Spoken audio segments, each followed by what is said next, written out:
Are you stressed and filled with anxiety like I am? Maybe in a bit of pain from that car accident you had a few years ago? Well, the sponsor of today's episode, Hempville CBD, has us covered. They have the highest quality products created by chemists and doctors. Hempville carries everything from CBD to THC dispensary grade without those despicable dispensary prices. Order your Delta 8, 9 edibles and vapes along with the THCA flower and get free shipping when you spend $50 or more at hempvillecbd.com. Check out the link in the description for more details.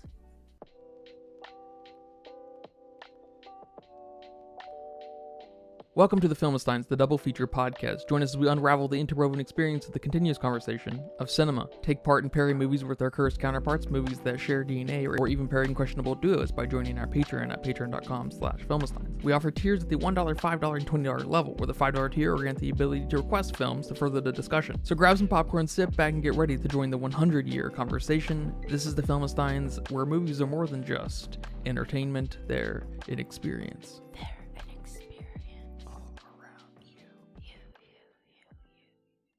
And welcome back to another episode of the Filmistines. Thank you for joining us today. I am joined today by my layered friend, Lucy. Hello, everyone. Is it because I wear layers because I'm cold? Or because I'm an onion? It's because you're an ogre. I'm an ogre. You can join us every Monday, Wednesday, and Friday for brand new episodes of the Filmistines. Some recent episodes include Wonka, A Star is Born, the 2018 Abomination, Bradley Cooper's Redemption, Maestro, the totally historically accurate Amadeus, and Nick Cage's new personal piece, Dream Scenario, which Lucy loved so very much. Remember to leave nice comments, concerns, thoughts, and ideas over on our Patreon at patreon.com/Filmistines. Please come by. Give us $1. Charity here. Today we are discussing the much requested film, Chris Nolan's Inception from 2010. I've never seen this. Yeah, I'd never seen this either. By the time I had any interest in seeing it, it was by and large considered to be the film bros anthem movie. So I was like, I'm good. I missed my genuine chance to experience this. Now I just can't with this movie, and I still can't. I am happy to report back that I just can't with this movie. It's not great. It's fine. It's not bad. There's some really terrible things about it, but there's some really great things that kind of balance that out. But it's fine. So I'm very curious how you feel about a hugely celebrated movie. It does I sort of take it back, of course, that it sort of does transcend just film bro mindsets. Roger Ebert loved it, back in the day. But I'm very curious how you feel about this, because I wouldn't say we're fans of Christopher Nolan at this point. I've enjoyed some of his work, but I don't love him like Ari Aster or Jordan Peele. He's kind of a Steven Spielberg oriented person, a little overrated, has made some majorly cool movies like Interstellar, but what do you think? Yeah. Let me start off by saying that this movie was not what I thought this movie was. For some reason, I'm confusing it with another movie that I've been trying to find, but I can't seem to find the name of that movie. I think there's a dad, and I think he can tell the future, or he can predict the future. I don't know, something about some kind of inception with the future. There's a phone call involved somewhere, a car crash, I think. I don't know, but I thought that's what this movie was, and it is definitely not. So I'd never seen this movie. I definitely heard of Inception, but again, not what I thought it was. So I didn't even know this movie existed. I guess this premise of this movie existed. But I think I'm right there with you. It was just okay. It was mildly entertaining, and there might have been a few maybe plot holes or inconsistencies, or maybe just me being confused, that completely kept this movie from being entertaining to me. Maybe I'm just too dumb for this movie. I don't know. The performances by some of these actors were pretty great, but then we had some that really brought this movie down. So I'm kind of at both sides of the spectrum with the performances and the characters. I mean, there's no doubt the cinematography of this movie was pretty great, especially some scenes that were pretty much something I'd never seen in a movie before. So visually, it was pretty good. It was a visually beautiful movie, but I mean, from Christopher Nolan, what else can we expect at this point? I liked it for what it was, like a heist film. Yeah. And there's definitely some that have done it better. Mm-hmm. Especially newer heist films. I mean, the first one that comes to mind is D&D. Mm-hmm. Yeah, I thought there was a lot of kind of D&D DNA in this. I guess it'd be maybe the other way around, but sure. Yeah. I'm not a fan of heist films normally. They're a little too, I don't know, maybe it's because I haven't seen an awful lot of them, but they seem to be a little broy, a little too broy. Yeah. And that's one thing I liked about D&D was it was really going hard on the D&D party aspect and less of the Ocean's 11 thing. Right. Could we say heist films are kind of dad films? Totally. Yeah. Abso-fucking-lutely. This is a dad film. This is a guy film. Ocean's 11 is a guy film. This has got some maybe James Bond into it. Mm-hmm. And it's, totally, it's got dad written all over it. I think it's a little bit more than your typical dad film at the very least. Like things like Air and Ferrari versus Ford, or Ford versus Ferrari, what the fuck it's called. I think those fit the bill of being a little bit more of your typical dad movies, especially with the presence of people like Matt Damon. He kind of runs that home. I do think Christopher Nolan tries to push the bounds of whatever kind of work he's working on, whatever kind of project he's working on, whether that be through like storytelling or just the use of cinematography and sound, or trying to capture the trauma of a very singular character like an Oppenheimer or something. So there's something really attractive about Christopher Nolan in that way, that I just feel like he just constantly gets in his own way with his tendency to just go all out. And it's one of those situations where the movie really knows what it is. It's delivering on what this thing is all about. All of his stuff is like that. Well, from what I've seen. And so if you don't get into it, it's going to be here and there, probably a little bit of a drag. Yeah, that's exactly what I was feeling. Some moments I was fully immersed, and then the next thing, someone said something that just took me out. It's like, what? That didn't make sense. Well, it's partially because the dialogue in this movie is sort of trash. I am really surprised by the dialogue in this movie, specifically between Cobb and Ariadne. They are... That's rough. They are rough to watch. Especially, I guess, Ellen Page's character at the time, and now Elliot Page, but I'm just going to call her Ari.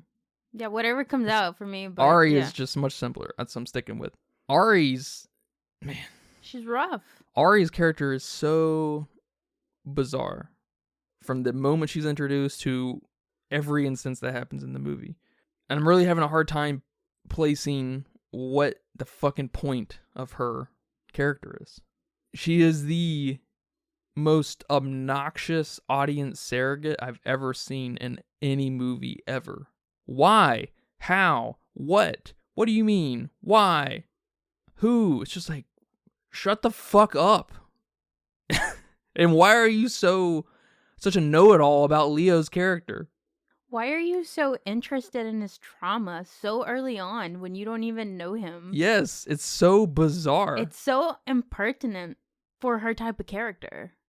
Yeah, I'm with you. I didn't know how to feel about her.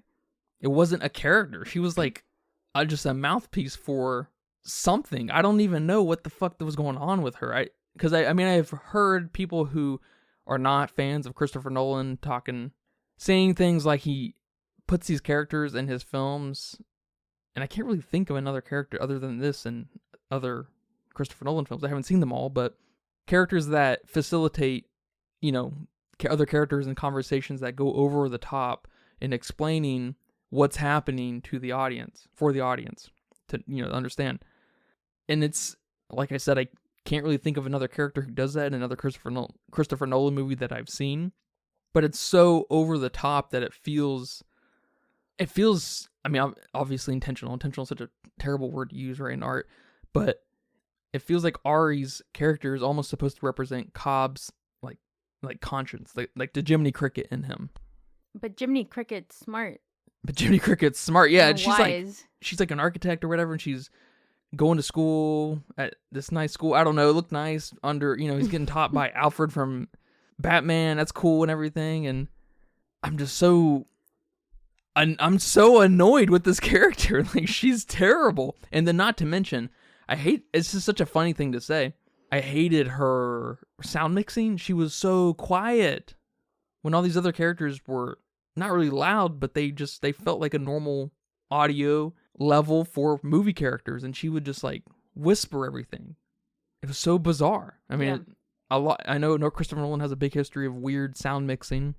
It's usually with the trumpets, which are crazy here too, but they're fun. I do like the trumpets. I know it's made fun of all of his scores are just just wild sounds, and they don't really have any kind of mood to them other than trying to give you anxiety. But I don't know about Ari and Ellen Page at the time's character. I don't know. I'm totally annoyed. Yeah. I mean, we do know. It was weird. Yeah, but she definitely annoyed me. And especially when he was trying to recruit her. Like, we were supposed to get that she was smart or something. I don't know. It was weird. It was weird with this character. And it's kind of like, what do you think about your audience? That you're making us, that this is your audience surrogate. That we're supposed to be asking all these questions all the time. That we're supposed to be so curious about what's down there in the elevator that we're gonna, break someone's confidence and just do it ourselves and be nosy or whatever. Like, no, I don't know. It didn't flow for me either. It's a funny thing because it begs the question, are you trying to answer questions so our imagination can work in other ways? But everything is answered. You don't let our imagination take hold at all. Less is more, Christopher Nolan. And to bring back a point you said earlier about the dialogue and how bad it was, I hate that because the dialogue here is so important. I mean, dialogue is important in a lot of films, yes. But in this movie, it's the explanation of what's going on. You're obviously not using anything else to explain to us what's going on here. We know we're supposed to be in a dream world. All right. We get that with everything else going on, buildings folding onto themselves and so on. All right, we get that visually. But we need an explanation, and that's done through the dialogue, and it's not done very well. The interactions are kind of just off between all the characters. There's no chemistry with these characters that make it sound conversational to explain to us. I mean, the dialogue here is also very important for world building, and that falls short. Why do we care about any of these people? Yeah, I don't care about any of these people, except the person they're trying to attack. I know, right? Cillian's the most interesting person. Yes, Robert here is, the victim. Let's fight for Robert. But even with the dialogue, they're covering some really interesting ideas with the nature of reality and dreams and subconscious and whatnot. And they're just doing it in a way that's like too wordy. Here you go. Here's kind of the definitions. Write them down. Learn them so you can follow what's going on. It's weirdly too logical. Yeah. And sterile. Yes.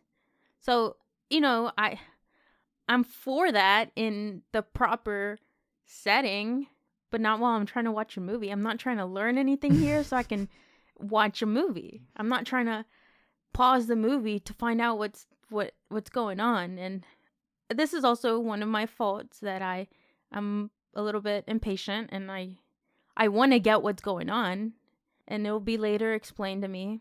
But I feel like this movie didn't let me naturally do that, I guess, if that makes sense. No, absolutely. That's the whole idea around less is more. Your imagination wasn't allowed to connect any of the dots.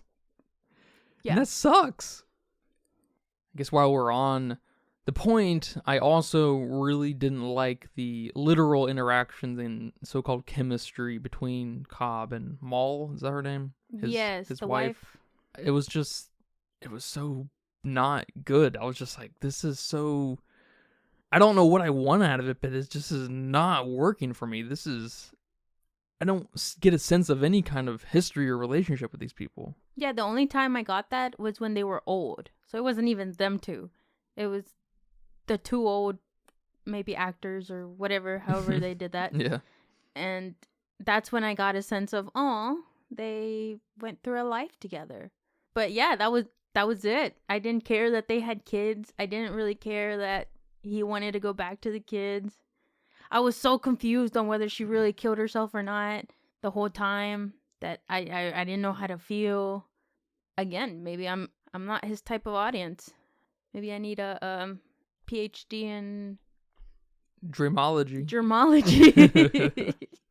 Yeah, maybe the film's too smart for us. I like a little emotion, typically, in my film. And this film, with all of its bells and whistles, is among the most soulless films I've ever seen of this kind of production. Because, like, again, it's definitely not a bad film.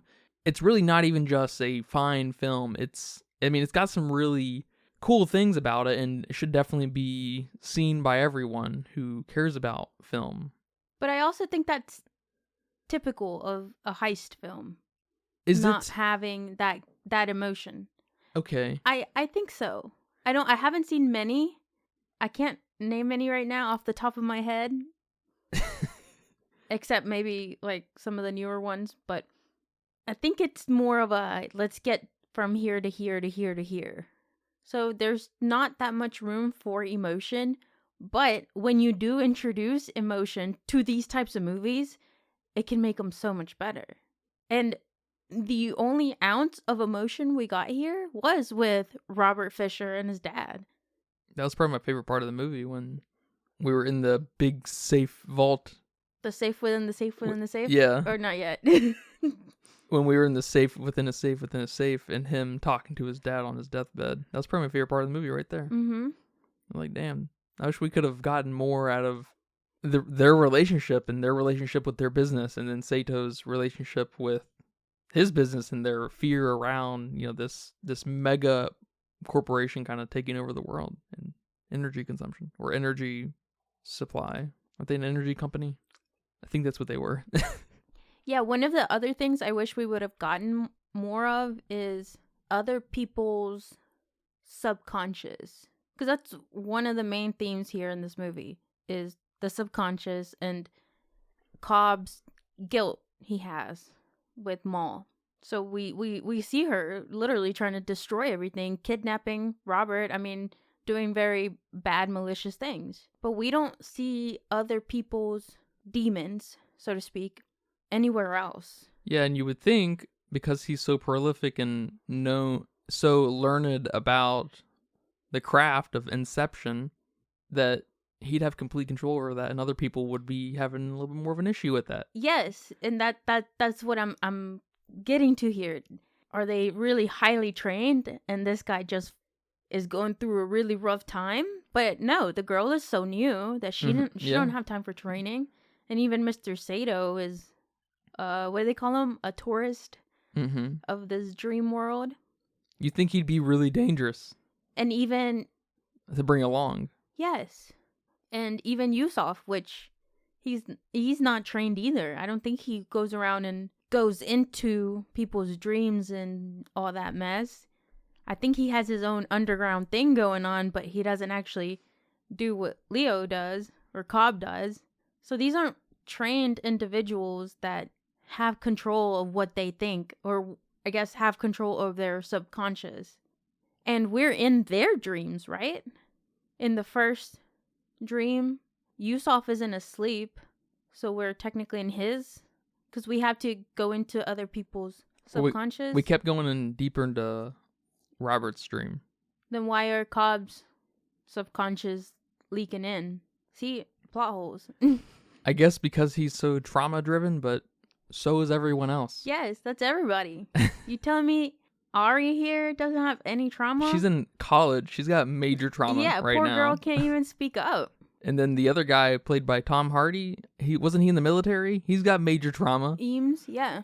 Yeah, they all have. I don't know. Sure. Yeah, it's I don't love Sato, come on. He definitely has something and has absolutely no training, has never done this before, hasn't even been properly briefed like Ari kind of was. So, I mean, his something of his should have been trickling in. I know the focus is mainly on Cobb's character and his trauma, his guilt, blah, blah, blah. But that doesn't stop you from having other weird things leaking in. I mean, you made a 2.5 hour movie. Just push it to 3 hours and give us more on these characters. Build up some relationships, some meaningful way. Recast Maul. I think that was maybe one of the mistakes, because I don't think Leo is the problem here. And it may not be Maul's actor either, but just the relationship Chris Nolan thought they should have was, man, it was bizarre. You would think it would be a little even sappy with them going deep into their subconscious together and wanting to grow old with one another. Yes. Just a little bit of romance. There was, and then not to mention Ari's presence at every turn we get with them too. She was just third wheel and hardcore. I was just like, what the fuck? I was like, does she like him? And doesn't want Maul to interfere? Like, what is going on here? Yeah, man, I get that. It was bizarre. She felt like his subconscious, his Jiminy Cricket kind of trying to fix something in his life. And it was just like really weird. Because it would have been better if it was like a Big Lebowski kind of thing where like no one acknowledged Ari's presence. So she's like, do you even know she's really there? And I know they acknowledge Donnie's presence in the Big Lebowski a time or two, but they weirdly ignore him at many, many more instances. So it's just like, is Donnie even alive, or is he a figment of, John Goodman's imagination in that movie? And we could have had that maybe echoed here, and that would have maybe been kind of cool. Yeah. Especially because it would have worked a little bit more, because maybe Arthur and Eames, they think Ari's real when they're in the dream, because because Leo's character is projecting her, but she's not actually there. She's not on the plane. Maybe she's connected some other way. I don't know. I'm not sure how that'd work, but something like that. But yeah, or even something like Tinkerbell. You know? And I guess it is also worth saying that is anything in the movie actually happening though too? Is all of this happening in Cobb's mind from the get-go? Mm-hmm. And that could help justify her obnoxiousness, and that she is that Jiminy Cricket. She's not the kind of Jiminy Cricket that provides answers. She's the ones that make you feel like shit constantly, because she's got to make you face it constantly with, explaining yourself. Yeah, but she wasn't radical enough for that to work. Yeah, her performance wasn't strong enough. Yeah. She didn't have any kind of power behind her performance. Yeah. She was, it was pretty lousy. It was pretty lousy. I don't know if Ellen Page and Elliot Page has that thing about them where they're just kind of a subdued side character. They can't really have that. They don't have the oomph to play a major character. But she in this is just, I just can't. It's obnoxious. Her character is obnoxious, and if she's supposed to be obnoxious, man, she was. Good job. You annoyed me. Yeah. She was so obnoxious that she should have made Cobb snap, I feel like. Because Snap was already under some pressure and stress about getting this thing done and seeing Maul or the potential of Maul, and then being faced with Ari constantly hounding him, grilling him about fucking everything. Shut up, You think he would have kind of had a moment of, high conflict with her, and maybe that was a sign of kind of resignation within his character, being like, fuck, she's kind of right about X, Y, and Z. I don't know. I hated, and it was such a crux of the movie, their relationship. I hated it. Yeah. And that if that was done better, it wouldn't elevate this movie too much for me. Because even with that always being in the back of my mind in every fucking scene, the movie still works for me on a lot of levels. Mm-hmm. I enjoyed the long runtime. So I think that's worth something. Yeah, and going back to like the chemistry between Maul and Leo and the third wheel we had here and all this non-romance romance, it made me think of that scene where Arthur kisses Ari. That was weird. That was weird. That was... And I understand that it was like for a distraction, I guess. Who are you trying to distract? I don't know. And then he was like, it was worth a shot. Then he says it's worth a shot. What the fuck is this? So bizarre. That was weird. And so I guess that made me think about how maybe I don't know. It was just weird. It was just a weird thing to add here and to try to give her a romantic partner. I don't know what he was trying to do here because then it's completely lost whatsoever. Yeah, I don't even know if they have another conversation after that. Right. Actually, I didn't even know they talked to each other besides the you need to get yourself a totem conversation. So I don't know. I don't know Christopher Nolan's idea of what romance is. None of his movies that I've seen have been very romantic. I guess besides Oppenheimer, no one else has partners like that. I don't know, but definitely weird. One other thing that I didn't understand, and I don't understand this in general, or I don't get it. I understand what's going on and what people are trying to say, but I don't get it. And it's kind of important here in the film when they say that if I tell you don't think about an elephant, it makes you think about an elephant.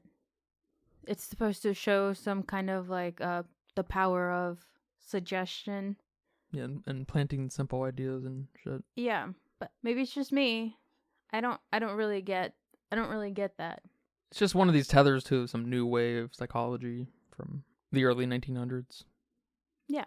I think that's it. But they run with this. This is the whole... Well, I think they just run with that simple point, and they don't mean anything by it. But it's said everywhere.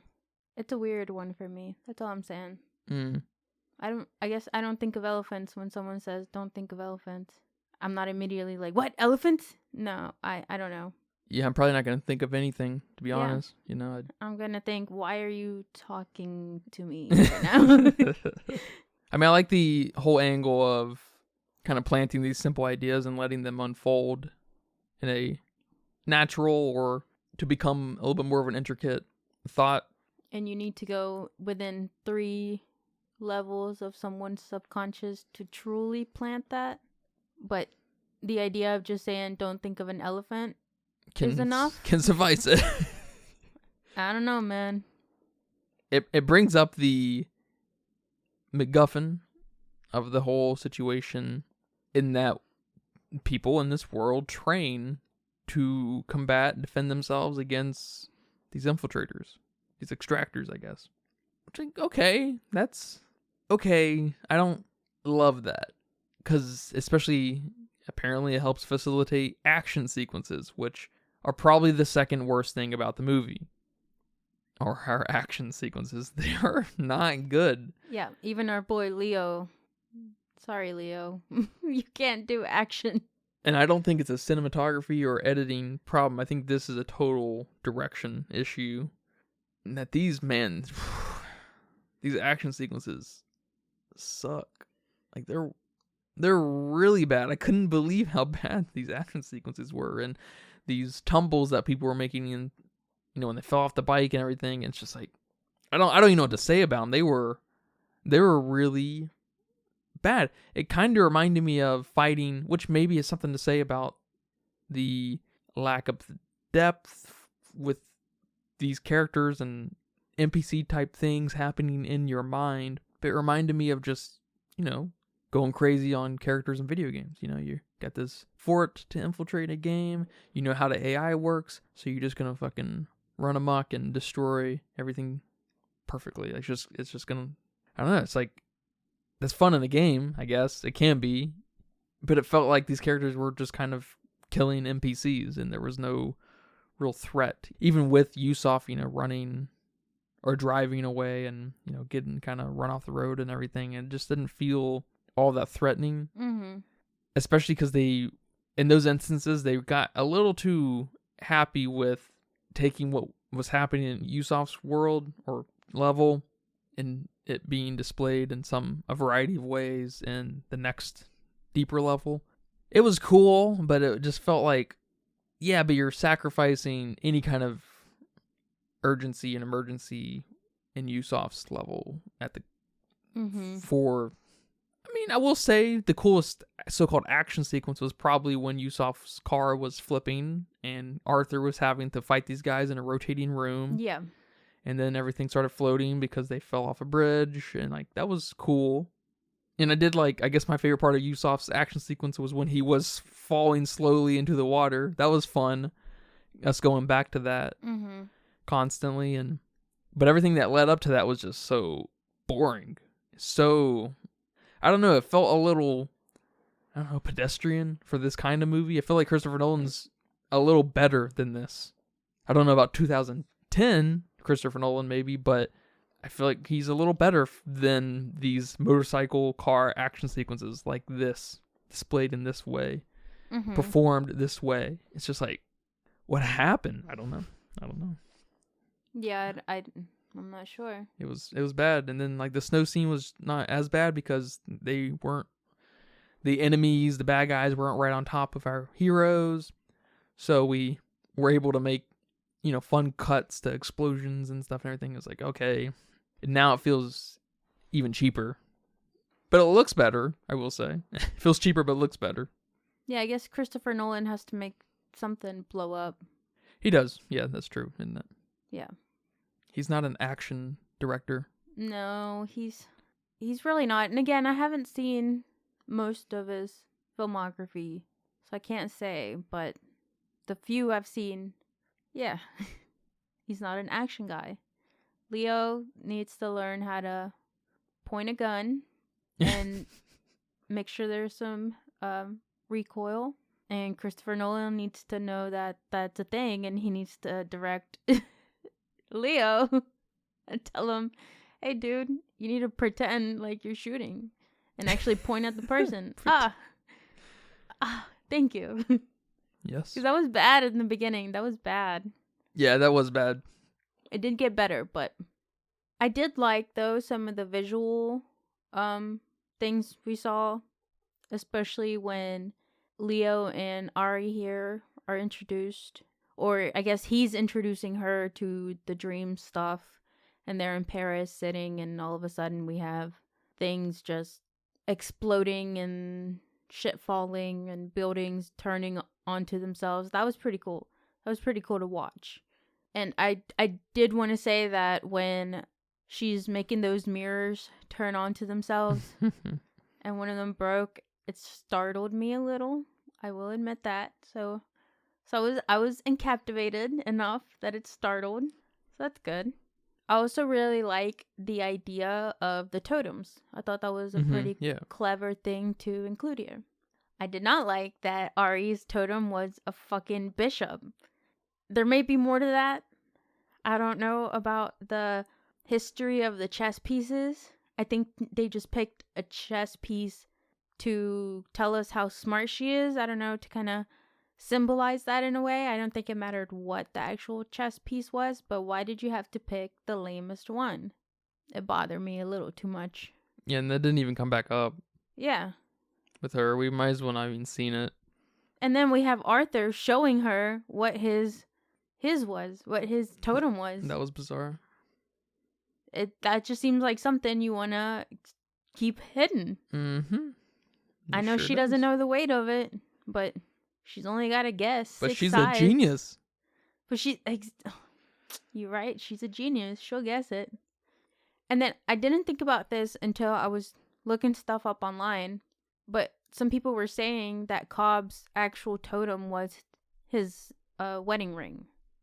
I don't know if that makes sense, but it does make sense that the spinny thingy is not his totem, because that was Maul's totem.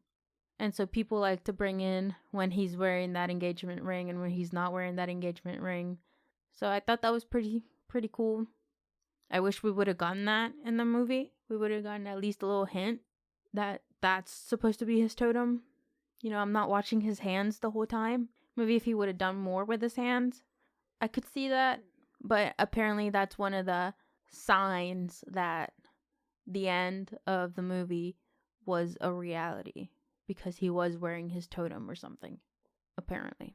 When he went to go see his kids? When he went to go see his kids. Do you think it was reality or still a dream? Well, at first I thought that it was reality because we saw the kid's face and they made a huge point of that, of him not being able to see his kid's face, and then we finally did.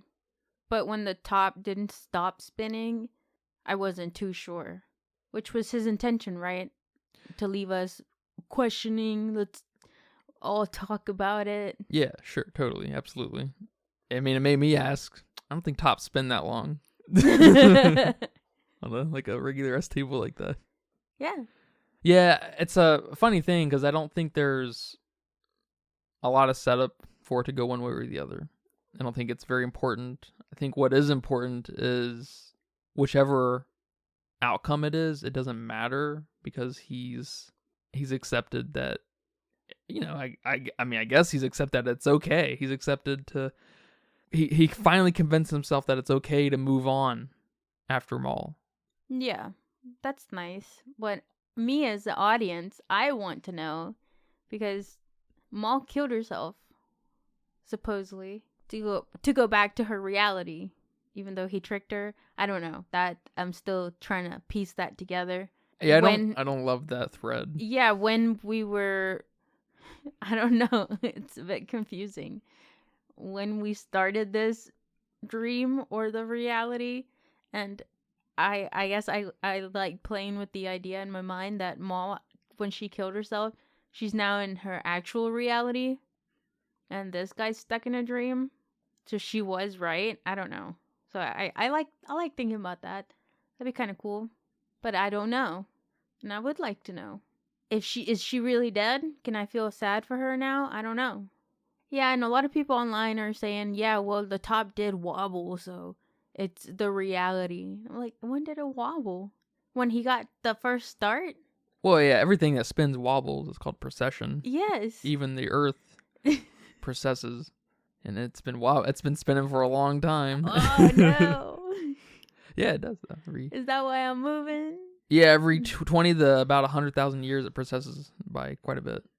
Yeah, so I think, you know, it's getting what he wants. There was a conversation there of people reading into whatever, but I like that. I like that he's accepted whatever he needed to accept. Yeah, I do like that. What I don't like about that ending is I feel like the movie didn't set any of that up for that kind of conversation. Like, oh, he's okay with that? Cool. We didn't deal with his trauma enough. We didn't have this emotional side of Leo. The only emotion we got out of Leo in any performative way or kind of distraught looking was when Maul jumped off the fucking roof. You know? Oh, yeah. It's like everything else is just so, you know, sad boy depressed. Like, you're not actually fucking depressed, dude. Get over yourself. Oh, no. No, I'm saying, like, this is... Like I said, this is extremely sterile. Nick Cage at the end of Pig had more emotion in those 5 fucking seconds of him breaking down than this whole movie condensed into 1 second. This movie's completely soulless, but I still liked it. Yeah. Well enough, at least. I wish we had a little bit more ambiguity in places. I wish Ari's character wasn't so obnoxious or just spun completely different. And I wish Leo could have been directed maybe a little bit better. Because we've seen a romantic Leo. He's great in Titanic. He's the only reason worth watching Titanic. You mentioned the visuals earlier. I will say, not crazy about them. I think they're good, obviously. I think it won even its visual effects award at the Oscars and everything. It kind of comes back to the sterileness thing, though. I don't care how much training one has. Obviously, it doesn't matter if Leo's character is seeing Maul like this. Why do we have so much linearity in reality within the dreams? Where's the surrealism? Where is the absurdity? You know? Yeah, but that's the point, right? You want to try to make it as realistic so no one is confused. So whoever, in this case, Robert Fisher's character doesn't realize he's dreaming. I guess except in the second level where they do the Mr. Charles thing and then, whatever. Yeah. But isn't that kind of the funny thing that you'd want some non-linearity to your dream to help prove that it's a dream? They kind of spun that with the second layer, right? Where he's like, you're in a dream, You ever seen weather like that? Yeah. It's like they tried to spin it a little bit like that, but I don't know. It's kind of like they just forgot. Because I guess after that second layer, it didn't matter because Robert knew, and so they went to the third level, and he was trying to get to the safe and everything, and they were working together. All of a sudden, they recruited him. That's fine, but that gives even more room to help kind of play with the absurdist nature of the dream, because the infiltrated already knows he's in a dream, so now you can exercise that a little bit more. It's just a little stupid to me, I guess, that you would think that Ari would have so much control over the dream. But she's so smart. She's got a chess piece. I'm not on board with that. No, I think that's a little dumb. Yeah, because, again, this is not your type of movie. Yeah, this is definitely not my type of movie, is it? No, this is an action heist movie. This is a dad movie. Dads don't like emotions and weird shit in their dreams. I don't know. What do dads dream about? Mowing the lawn? Taking out the trash? They dream about fortresses in the snow. They dream about casinos and hotels, nice hotels. Pretty girls stealing their $500 wallets. Yeah, exactly. Maybe this is how Christopher Nolan dreams. Yeah. There's something to say about that, yeah. Who knows? But definitely not your type of movie. Is it my type of movie? It's a little bit more my type of movie than it is yours, for sure. Because I'm all about action movies. And I like some fighting scenes. I like some fighting scenes here, too. Some chasing scenes. I like those. If you can do them really well, awesome. But yeah, if you can add some emotion to these types of films, I think they definitely make them better. Yeah, like RRR. Oh my god, yes. There you go. There's your perfect blend of action and emotion. Mm-hmm. Like you said, earlier, why do we care for these characters? Yeah, I don't care about any of these people. Make me care. It's not that hard. Hundreds of movies have done it before. He would go on to do it later with Robert Oppenheimer. Oh, yeah. But he's not even really being threatened, all that much. He's being threatened, I guess, by the government a little bit here and there, and by his officers, but it's not like this where there's a lot on the line, at least to Cobb. Yeah. I guess to everyone, because everyone has this chance of losing themselves in the dream, or everyone's life is at stake. I do like that they play with the whole kick and jolt sensation element. I love that. I think that's where a little bit of the cleverness comes in, because who doesn't experience that when they're dreaming? Yeah. Who hasn't? I feel like I've experienced it quite often, especially because I'm so quick to fall asleep. And especially at school, man, was that embarrassing when that happened to you at school and you gotta look around and see if anyone saw your dumb ass just fall in your dream. And you wake up, you still got drool on the side of your mouth. But that was cool. I like them playing with that. Yeah, that was very cool. And I like how that kind of got represented in the dreams too. That was very cool. Why is this movie loved, and why is it so psychoanalyzed? It doesn't feel that deep. Maybe I'm not that smart, but they don't leave a lot to think about. It's just a little bit of a bizarre blend of fandom around this movie. I don't know why it's loved the way it is. It's fine. It reminds me a lot of The Matrix in that way, which is also a movie that helps bring up the question of what is reality. I'll tell you what, though. I'll take this over The Matrix any day. Yeah, The Matrix is a authentically bad movie. This is not, by any stretch of the imagination, a bad movie. No. The only bad thing here, is I'll repeat, is Ari and Cobb's relationship. That's the only thing that's totally needs to be rethought. Yeah, I'm not sure why this movie is as beloved as it is. Could it be just the man himself? It did come out right after The Dark Knight, so this is arguably prime time for Christopher Nolan. Is it the kind of idea of something being clever and you getting it? So you kind of want to... Maybe everybody collectively gets it and feels like it's kind of a smart idea, and so there's this collective, twirling your wine around and get your thinking cap on. Right. So maybe a little bit of that. Or is it that it's a pretty good dad film? Definitely a little bit of all these elements. I mean, everyone loves when a movie is thought-provoking. This is not one of those, but I think people would like to think it's one of those. Like, oh, we can start a conversation about... if he's in a dream or not. If he's in a dream. What's reality? They're kind of... your subconscious. They're all kind of non-issue. Like, it's... what do you dream about at night? It feels like a bunch of soft brain conversations. But he does it here in such a fun way. And again, people believe in it so clever that it's not a soft conversation to them. It's a real conversation. Especially at the time. I mean, I wasn't at the time when this film came out, so I don't know.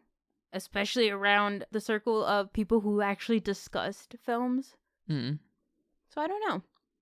But there's definitely something there. It was very highly reviewed. Well, man, that was a talk. Thank you for that and watching this movie with me. You're welcome. Thank you for showing me what Inception really is. Yeah, now I gotta find that other movie. Yeah, I know, right? I'm curious. You've been cultured. I've been cultured. This is arguably Christopher Nolan's biggest film, most famous film. Wow. It gives me a little bit of Fight Club. You got that feeling too. Yeah. I felt the exact same way, watching it and reading about it. Yes, both. Yes. Not sure why.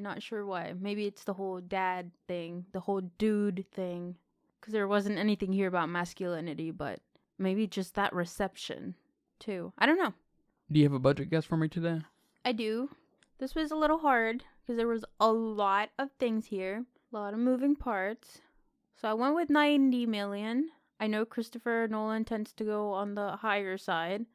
So I feel like I might be a little bit on the lower side. But then my Dunkirk guess was a lot higher than I thought. So not sure. So I went with 90. It says here that it was $160 million. What? $160 million? Why? That's pretty wild. That's insane. Is that the highest I've heard? Yeah. So far, I think, yeah. Holy poops. It's got to be in the pantheon of the most expensive movies ever. It's got to be. But that's okay, because it went on to make $839 million. So holy crap. It did just short of Oppenheimer, really. Wow. I'm speechless. It's awesome. It was a total zeitgeist kind of thing at the time. I remember it's one of those things when it's happening, you're like, I haven't seen Interstellar, and they're like, what? You haven't seen it? It's like, yeah, I guess it's like, well, it looks kind of boring, Yeah, and it went on to win a bunch of awards and whatever. Won 4 Oscars: cinematography, sound editing, sound mixing, and visual effects. Okay. I don't know what came out in 2010 besides Yeah, I don't Insidious. Oh, Insidious did? Yeah, I think so. So I'm not sure what the competition was, Yeah, Insidious was not competition, I promise you. That's funny. Just for a little touchstone on the reception of the internet, the world. This has got a really crazy sample size of people over on Letterboxd, 2.95 million. That's maybe the most I've seen actually on the app, and it's 4.2. 4.2. Excuse me. It's good. but not that good. Yeah, it reminds me of The Matrix. It's really not that thoughtful. It's really not that good.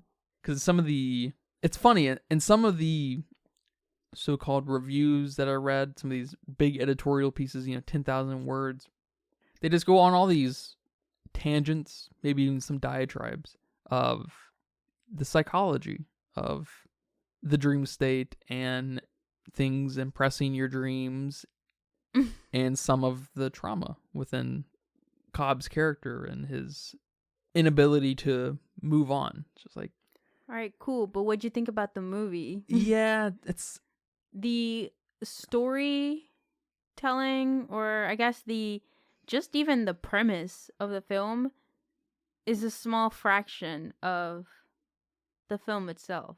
You can't just praise it on that. It's true. It's very true. This is also a movie I've heard from people since 2010 that you got to watch it multiple times to truly get it. Okay. And after watching it, or even while watching it, I was just like, why the fuck would I watch this more than once? What is so complicated about this? It's a more complicated movie? Dunkirk. Watch that movie and tell me you know exactly what's going on at all times and what time of fucking day it is. Of course, it was all happening on the same day and it's all the same beachfront. So it's really not that complicated.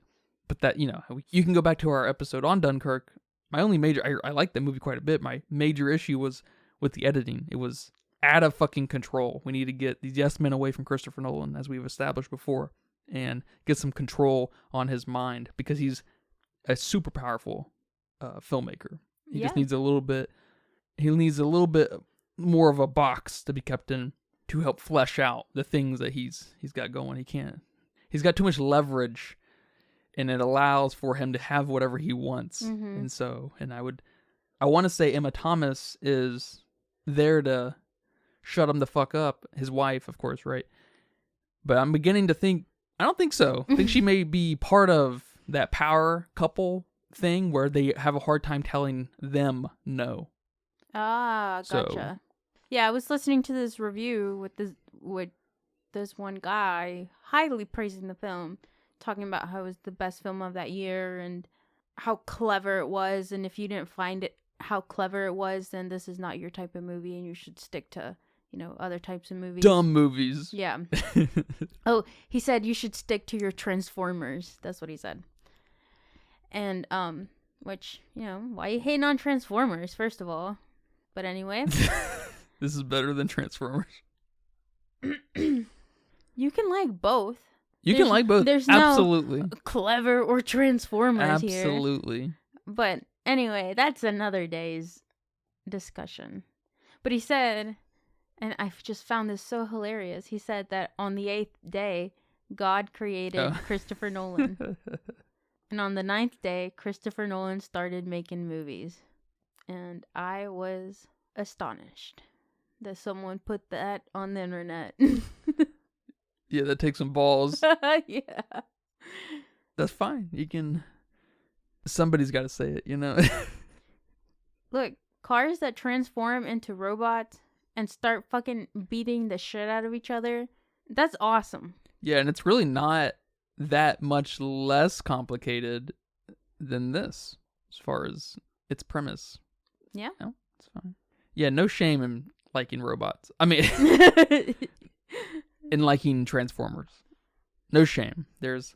I would be embarrassed personally, but I know you love Transformers. I do. Soft spot for Transformers. Do you like the older Michael Bay ones more than like the recent couple ones? The one we watched last year at least. I don't know. I like Shia LaBeouf, so I'm kind of partial to those. But then with the new, I can't even say that. I was gonna say with the new technology, they look cooler. But then, man, that last one was a little bit rough, cinematography wise and CG wise. So I don't know. That's fine. I'm happy for you and I'll be happy to watch those kinds of movies going forward. Thank you. You're welcome. What would you give this on your letterbox? Roughly. I was stuck between a 2.5 and a 3, but I think after our conversation, I'm sticking with a 2.5. How about that? Nothing any one of us said made me go, oh yeah. Mm-hmm. Or have a dun dun dun moment. So the soullessness is really the problem with this movie. I don't know, it's just not. Yeah, I would give this movie probably a 2.5. yeah, we're on the same page. I'm leaning on the other side though, to 2.5. Oh, okay.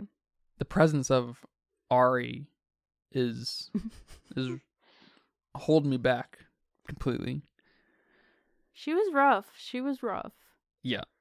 I was really stuck on that the entire movie. I was just every time that's she not was good. Yeah, I know. It's really not when you're stuck on one little stupid tick type thing. But every time she said something, I couldn't believe what I was hearing. I was like, there is no way this is this bad. It's like that one annoying person and you're like, oh, you're still here? She's still there. Yeah. All right, you guys, thank you for listening to this episode of the Filmistines. Hopefully we didn't trigger too many of you. This is... You want to give him the suicide hotline number? Maybe we're too dumb, you know? We don't like The Matrix either. Maybe there's some common thread there. Yeah, maybe we're too dumb. I'm fine with that. Me too. Remember, we post every Monday, Wednesday, and Friday with brand new episodes over on patreon.com/Filmistines and Google Podcasts, Apple Podcasts, Pandora, Spotify, all the goods. Come check us out. Come by. Give us $1. Leave a nice review. Leave a comment. Recommend a movie. I don't care. But until next time, take care. Bye-bye. Bye-bye. And that's a wrap for today's episode of the Filmistines. Thanks for tuning in and joining us on our cinematic journey. We hope you enjoyed our discussion and gained some new insights and perspectives in the world of movies. Don't forget to subscribe to our podcast on your favorite platform, especially Patreon at patreon.com/Filmistines. And follow us on social media for more film-related content. We love hearing from our listeners, so if you have any feedback, suggestions, movie recommendations, or book recommendations, please feel free to reach out to us. Until next time, keep watching, keep loving the magic of movies. This is the Filmistines, signing off.